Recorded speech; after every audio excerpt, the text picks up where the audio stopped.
Hey everybody, and we're back with another video from the I Am Open to Love series. A couple of housekeeping disclaimers. This series is actually probably about 2 years old. It was done in support of the I Am Open to Love journal. I was looking around to see if I had a copy nearby. I was not prepared, and I don't, but the link is in the bio. I Am Open to Love is a journal to do the work on love internally so you can have better external love. If you tuned into part 1, that was with Erica N. Parks, and we discussed love and career. So our lives as career women and how love fit into that. In this episode with Kira, formerly of the Moms and Martinis podcast, I'm talking about love and trauma. So just was kind of re-listening today, and some things that kind of jumped out to me, and let me know if some of these things jump out to you. We talk about not being a real rehabilitation center for broken men, making sure that you're writing down your standards, recognizing your trauma and how it impacts your relationships, in particular, how you date. And finally,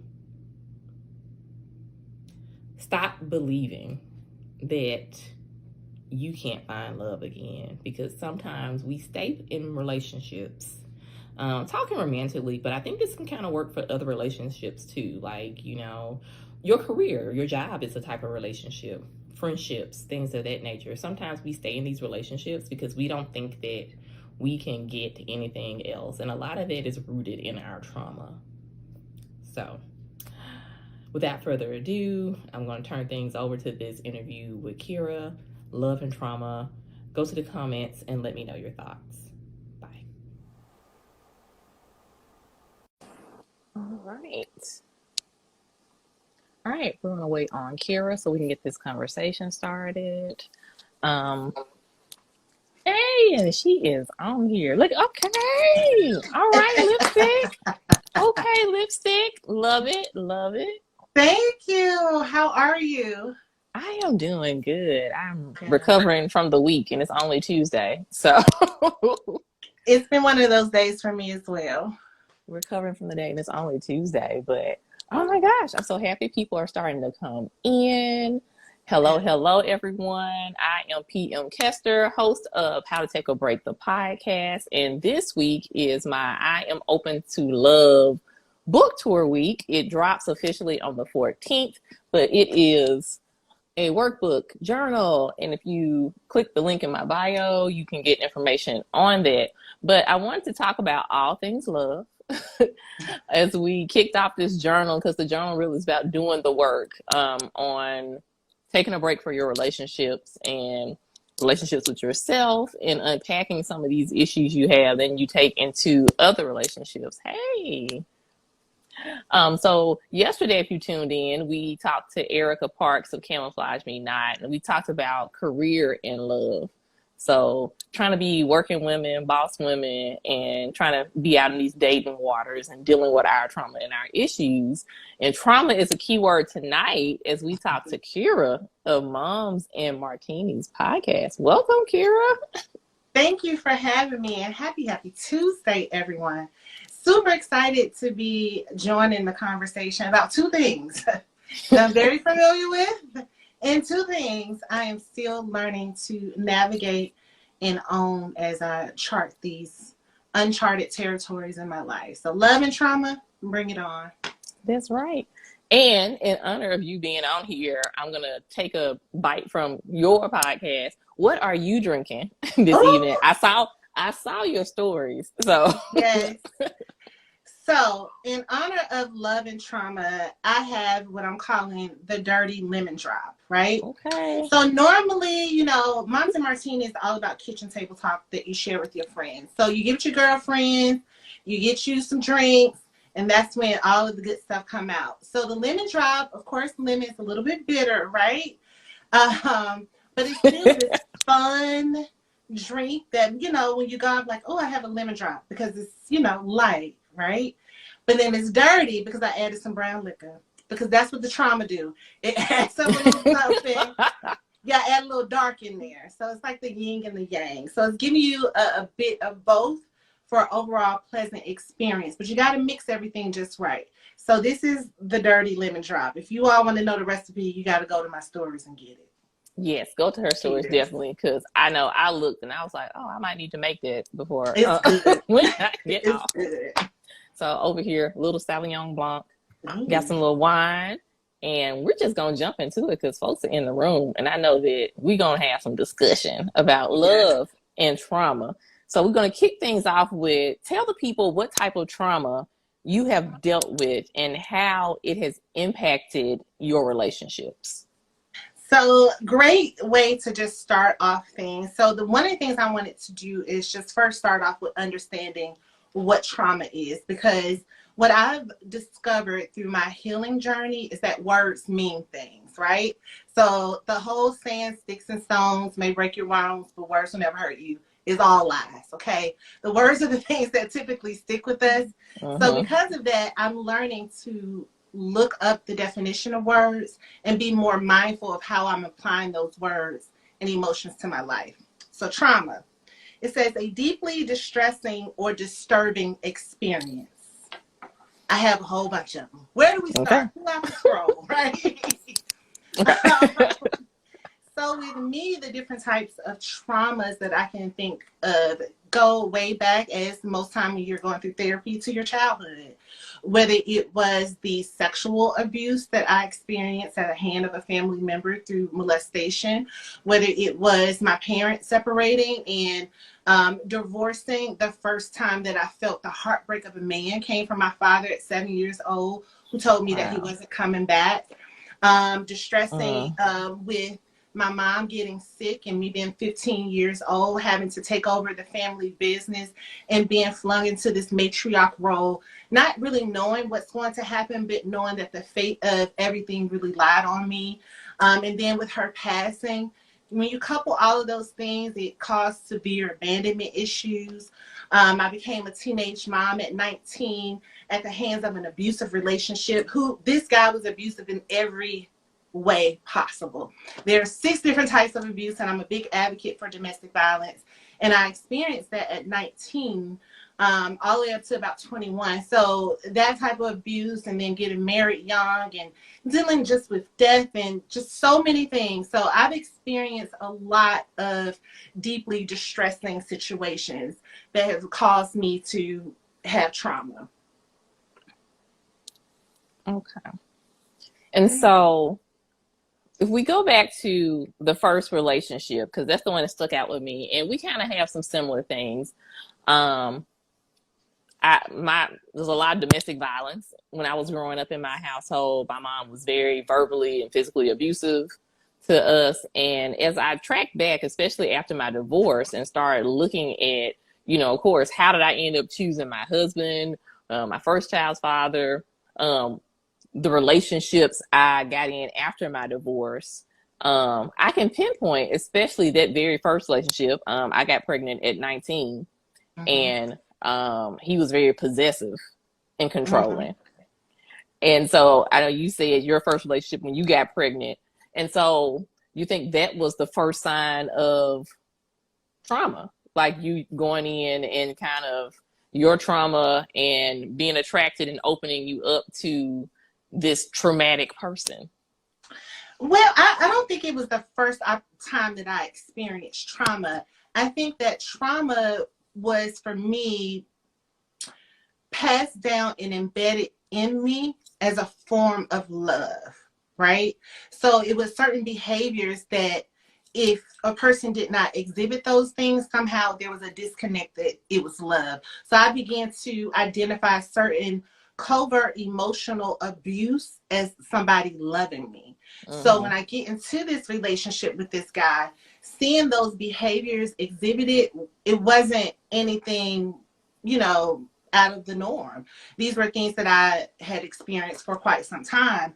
The thing that was jarring to me was the physical fighting, right? So, but still growing up, the oldest for the set of kids that were there in the neighborhood I grew up in, I was used to fighting, so a part of that was a disconnect as well. And I wasn't connecting the dots that, 1, this is not love. two, it's not normal to be Right. nothing and bucket all the time.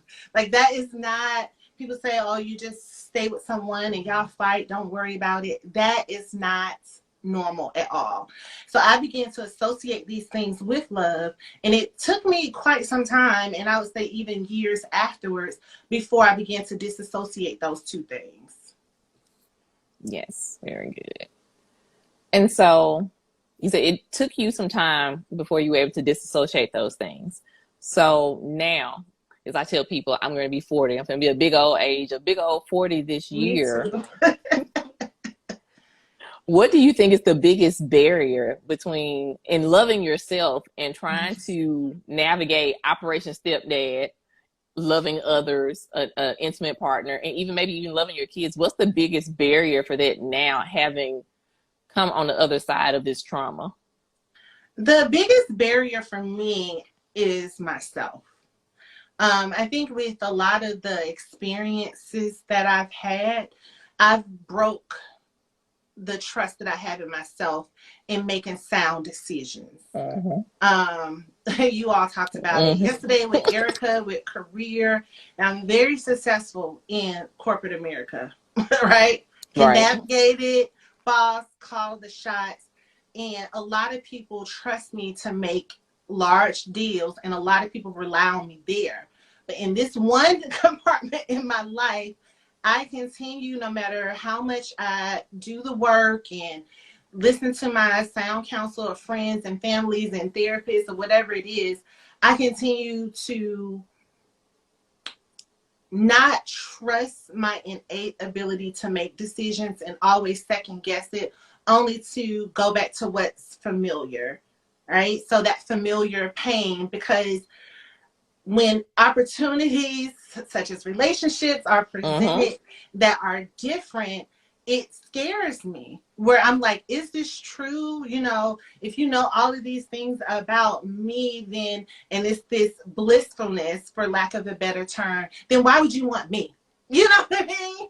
With all of my trauma, right? With all of my baggage, with all of these dirty little secrets, hence the dirty lemon drop, all of this dirt that I'm putting in this lemon drop, right? This thing that's supposed to be so sweet, but this dirt that's on it, why do you still want me? So I think it's the self-doubt, and then also me just trusting myself that you are making the right decisions. You are not in that place anymore, and you just have to trust your gut and do what's right. So hopefully that answered your question. Yes. And the key thing there, I think, that jumped out to me is that we go for some of these people, these traumatic people, these people, because they're familiar. I found myself in this situation where I was like, the why was I with this person? Why I date this person? Why after my divorce did I go to this person who basically played head games and had me thinking I was crazy? But in that situation, it's because he had a traumatic background. I had this trauma in my background that I had been trying to act like wasn't there, and hiding from people. And he was the first person that I could be honest with that trauma about, because he was messed up too. But you're not realizing that I was going to counseling and a journey, and then that person was like, "Nah, let me pull you in because you are comfortable over here, and you're gonna stay comfortable, and you're gonna fall for my head games and stuff." So we really have to look at the role that comfort plays in our relationships. We're talking a lot about intimate relationships, but even family, familiar relationships in trauma. You know, why do you keep dealing with that shady uncle? Or, you know, a lot of us, there are a lot of stories and articles about Black women and our relationship with our mothers and how hard they were on us, but not the sons. And a lot of mental abuse. Like I said, I had that in my background. So why do we still fall for these traps of these relationships with them? And it's comfortable, it's familiar, and we almost doubt ourselves. If I was to leave this person's clutches, where would I be? Would anyone like me for me? Would anyone love me for me? Yeah, that's a very good point that you make, because what I'm doing now is really assessing and evaluating wholeheartedly like Mm-hmm. my self-acceptance, and most important, like understanding my value. Again, the conversation that you had yesterday in terms of love and career, it's very easy for me to assert my worth at work. Easy. But somehow, because again, going back to parenting, and something I'm doing now is reparenting myself, that understanding my value and my worth and all of those things is definitely impacting the decisions in my love life now. So oftentimes too, what I'm doing now is just combing through self-worth to let myself know, like, you are worthy of these things, you deserve these things, and Right. these people want and desire you. So I'm on a quest now to make sure that reciprocity, people, that I'm able to give and provide wholeheartedly an extension of myself, the type of love that I want to receive in a relationship as well. That's it. That's key. That's Yeah. it. That is the lesson. Providing, putting it out there. I mean, that's the basis. I mean, I'm open to love. I have to be open to love. I have to know that I am love and put Mm-hmm. that out there, the love that I want to receive. Because Yeah. if not, there's this Psychology Today article I was reading, which is basically saying that when you don't know these things, and you have this unresolved trauma, you start to attract sharks. Mm. I know. And I was reading it and I was just like, ooh, okay, come get me Psychology Today. And so, because the sharks, they smell that blood in the water. They know that you still have these issues, or they can feed on the fact that, you're talking a lot of game about loving yourself, but deep down, you really don't. You're not there. And so they come in there and they're poised and they're ready. And we have to look at that. If we're still carrying this trauma, we have to look at, what's keeping us from healing these wounds. Why are we clutching on to these wounds? How can we make these connections so we can move forward, so we can stop repeating this cycle where we're attracting the same old, love ourselves, put that love out there that we want to receive, and let My it come ex in. used to say that. He used to say Okay. that to me. He used to look at me like, "Do you know who you are?" And that he was abusive. He was the one that would get in my mind a lot and challenge, like you say, that covert mental abuse, right? So he would do a lot of that, the gaslighting, making me think that I'm crazy and imagining things. Yeah. So he would do that a lot. And no matter how much I tried to stand up in myself and, profess this confidence and awareness and, like I'm this powerhouse, this badass, he'd sit back and look at me like, are you really? That shark, that's what I say, that I felt that in my spirit. I felt that in my spirit right there. And he used that, and he broke me all the way down to enough that he was able to control me. You know what I mean? So I felt that. Please send me that article. Relatable content. I'm gonna put that out there. I'm gonna put it in my story, and I'm gonna send it to you. Unresolved trauma attracts sharks in the dating pool. Psychology Today. Resetting the room real quick. PM Kester, How to Take a Break podcast. Moms and Martinis. This is Kira, the host of that podcast, and we're talking about love and trauma, and sharks in the water. Sharks in the water. So, your most recent relationship, was there trauma in that relationship? And if so, how did you detach yourself from that relationship? Was it trauma? Absolutely. How did I attach? A police escort and a restraining order. Okay, let me back you back. Okay. All right. This is the content. Who's like, okay. So, I divorced years ago. Afterwards, I got into a relationship with a guy, probably the most amazing guy I've ever been with. However, he wanted children, I didn't. So we split. I took about 2 years of really going through some self-discovery, calling myself, finding myself, right? Right. A friend connected me with this guy. I was like, I think you all would be great together. So I thought this was coming off of this hiatus where, I found me. And quickly I began to identify things with this man. And that's where, going back to what I was stating previously, like the self-doubt. Like, am I attaching baggage from old relationships and applying it to him and it really don't doesn't apply, when it was really my intuition saying, no, girl. Leave. Yep. Speaking of kitchen table talk, my friend came over. We at the kitchen table. I'm just talking about it and some of the things that he was triggering within me. And she said, these are not things that I've heard you talk about since 99, 2000, when I was in that first abusive relationship, because she was there to witness that as well. And she kept saying, I don't like this. But I was so hell bent, and we talked about it, of having that trophy man, because he fit the image that I had created in my head of what I needed to like solidify this picture. Right? And I thought that look, the comment says run. But baby, he was so fine. He was so fine. But it's that image. It's the image. Yes, we talked about that a little bit yesterday. Yeah. So I'm thinking, and literally, I promise you, the lie I would tell myself is that I was going to love him, and I was going to tell people, this is how you build this man, because I had all of these tools and therapies, and I was just going to build him to fit the mold. And once he got his hooks on me and saw that my guards was down, all of the abuse came out. So it came with the mental manipulation. Then it came with financial manipulation, because, you know, I purchased the home. I moved him and his kid in. He quit his job. Then everybody became financially dependent on me. No. So it went from that to being very possessive, where I couldn't do anything, you know, and just controlling everything, to the point when he knew, when I kind of like bucked up and got into some therapy, and I'm like, no, this is not going to happen. And not bucked up in a way that it was confrontational, but in a way of affirming, like, no, let's reset what the boundaries are. And he knew like he wasn't getting to me anymore, because he had exhausted everything. That's when he hit me. So he was going to get me in line one way or the other. Yeah. So how that ended, how I detached myself, again, a police escort and a restraining order, because I'm like, look, that I will not do again.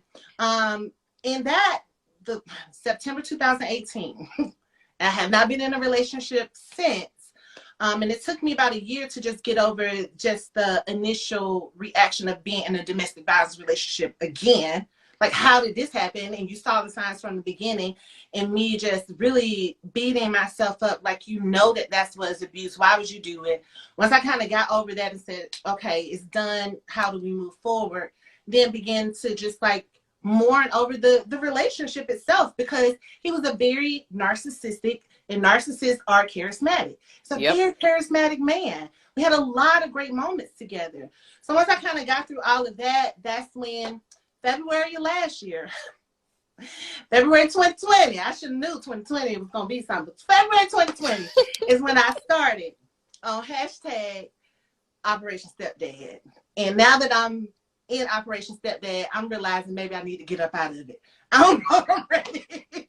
Because now the trauma is, I'm seeing how it's impacting me from truly connecting with somebody. Because now I'm so nervous about making the wrong decisions. And you recognize that you still have some work to do. Yes. But I wanted to touch base and go back to the point where you said you was going to build this man. Personal Details podcast said we're not building a man anymore. Folks said that part. But again, because Erica talked about that, getting awards and stuff like that, and like, I want somebody there. And we get wrapped up in image. And a lot of that, I think, y'all can shout me down if I'm wrong, comes from a lot of our families and a lot of our mothers. And I talked to my own daughters about that, where I'm like, I said, there's a difference between how you guys are going to be, how I was, and how your grandmother and your great grandmother was. Whereas they might have needed this marriage, right? Because they couldn't work and stuff like that. But now, you know, we have jobs, we have things. But again, it's trying to have this image. Oh, I'm going to be 40. I need to get married. I need me a husband. And he got to be yay high. He got to be this big. And he got to look like this. And, you know, girl, I know that he really ain't got no get up and drive. He can't buy the good snacks. But, you know, I'm going to make him. I'm going to shine him up. Him and all his trauma. I'm going to love him through his trauma. Yes. I'm going to push my trauma to the back. Let him traumatize me. And I'm going to dust him off real good. But it does make me wonder, you know, when we search this image, you know, it almost is like that, us seeking this image of perfection and trying to shine it up. It's almost like a trauma response as well. It is. It is. Gotta be perfect. Gotta rise. Gotta have this. Yeah, it definitely is. And the thing that I realized, and again, yesterday it touched my spirit when she was talking about the genealogy report and really just breaking it down. Ironically enough, about a month ago, I had this conversation with my niece. The way that my mom's side of the family is set up, all of the matriarchs in the family are women. The men that have been pillars in our family are very docile men. Like, I know that they were there, but they were just there to fill in the spot that is grandma, grandpa, auntie, uncle. But the people that ran the family and call all the shots were the women. So for so long, I was grown that way. So even thinking back to that relationship, that's why I just needed my arm candy. And one of the things that I'm finding out is I do work best as a single. You know, when I'm single, and I'm questioning is, am I using that as a defense mechanism because I'm so afraid to get into a partnership with someone? Or, you know, I need to level up my expectations of the men because of this passed down trauma and these passed down images that have been provided for me. Because I'm just like, just come in, just play right there. I take care of everything else. Like, just let me do what I gotta do. And that's not how it's supposed to be. So I'm learning to release that and saying, if I'm going into partnership with someone, what is that supposed to look like? And in order for me to go into partnership with somebody, I need someone to be as whole and as strong as I am, and someone that I'm able to respect as a leader. That's right. So I know that I'm not naturally submissive. However, I've learned over the years that I'm willing to submit. I just got to trust myself on submitting to the right person. That's why I didn't mess up. That's why I messed up. Okay. So. All right. So last two questions. So one, so this question here, have you set up, now that you've had these awakenings? I know I've been watching your stories, and if you don't do anything else, please follow her Instagram and look at her stories. Her stories are hella entertaining. I watch you, and I think I saw Dim Chakras on there because I love listening to Dim Chakras and her affirmations and all that stuff. But I love Kira because she's going to take you on this journey. You're going to get healed right along with Kira because Kira's out here doing the work and she's doing it out loud. But I love that. I respect that. So now that we're in Operation Stepdad and, you know, you're dealing, you recognize the trauma in your life and the trauma that, you know, you have attracted from these other men. Do you have a list of standards now that you're using to go back to kind of help with you know, you trust in your instincts and things like that? Are you? And we talked about this before. I know. I'm bringing it This up. is what I'll say. At first, I was like, oh, I'm not going to be that girl. I'm not going to write a list and blah, blah, blah. Let me tell you. I'm starting my list phase. Look. Note to self. If you buy the journal, we start off on page 3 with writing these standards down, and then we revisit your standards halfway through the journal because it's important and it seems janky. And I'm trying to tell you, before I got into my current relationship, I was kind of wishy-washy on my standards, and I buckled down after I recognized what I did in the relationship before him, and I was like, oh no, we can't have this mess because I'm not gonna be out here bonding with no traumatic people and trying to shine them up. You know, we gonna stick to these standards because I'm also not gonna be a rehabilitation center for broken men. Oh my gosh! Oh my cheers! So we gonna write these standards down. That's what we gonna do. So that's where I'm at. I never wanted to be that girl to have this list and everything. But as you mentioned, you do begin to waver. And I found myself like negotiating per man, like, you know, take a little bit of this off, add this, carry the one, you know, multiply it by 3. No. Like, no. Because I know in my heart of hearts what I'm wanting. Here's my hang up, and I'm about to tell a real transparent moment. I would say several men have loved me wholeheartedly, right? Mm-hmm. Where Mm-hmm. I mean, when I say love me, Mm-hmm. in somehow, some way, I always tell myself the lie that nobody else is going to love me like that. So I think I'm canceling myself out on the possibility that someone is going to, like, if I don't take this, it's not going to happen again. It is. It will. And I had that aha moment this morning. I woke up. I'm like, girl, let me think. Yeah, I don't know if love you. You know, like, girl, don't worry about that. You need to pick out who you want and know who that is and get truthful about it. And like I say, not push it to the back. So I will write my list down. I will be pre-ordering to get my journal because page 3, I'm going to go ahead and start.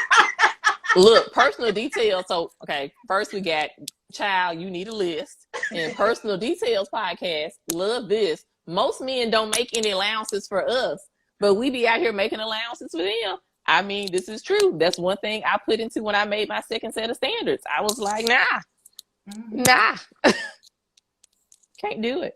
All right, ma'am. Last question. What does love and relationships look like to you? Whew.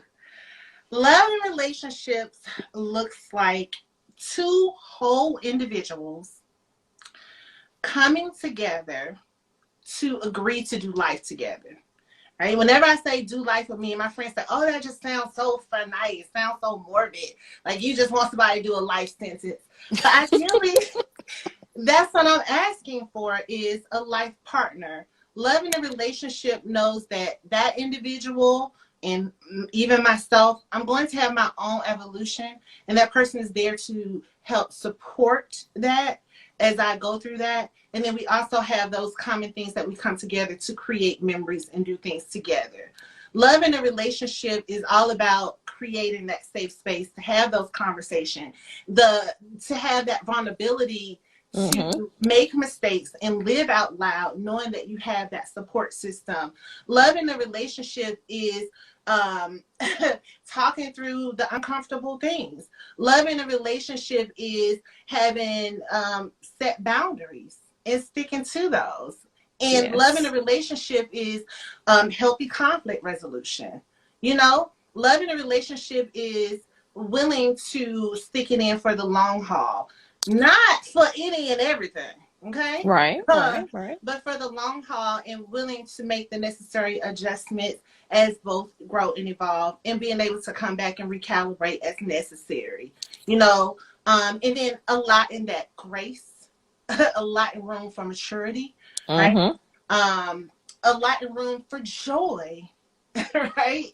And happiness and all of these wonderful things. And love, and I had an episode about it and it kept coming up, it's all encompassing, right? So just allow a person to be and agreeing to do that together, no matter where those two journeys go, but always agreeing to come back together. All right. I love that. We gonna end on that note. Look, I'm rooting for Operation Stepdad. We gonna find him. Me too, girl. We gonna find him. Let everybody know where to find your podcast and all your details. So thank you all for joining us tonight. My name is Kira. I am the host, the mom, and creator of Moms and Martini, a bi-weekly podcast that brings you into the kitchen table talk that I share with my friends. Available on all listening platforms. You can follow me on Instagram at Moms and Martinis Pod. I'm also on Twitter and Facebook at Moms and Martinis. Please join me in to watch my healing process. Okay, we get raw, so half the time you're going to need something to drink, okay? But I'm really just exploring how do I live my life wholeheartedly in a way that encourages my kids to do the same thing. So how do we do that so that we're breaking these cycles and building better adults? So y'all can follow me. All right.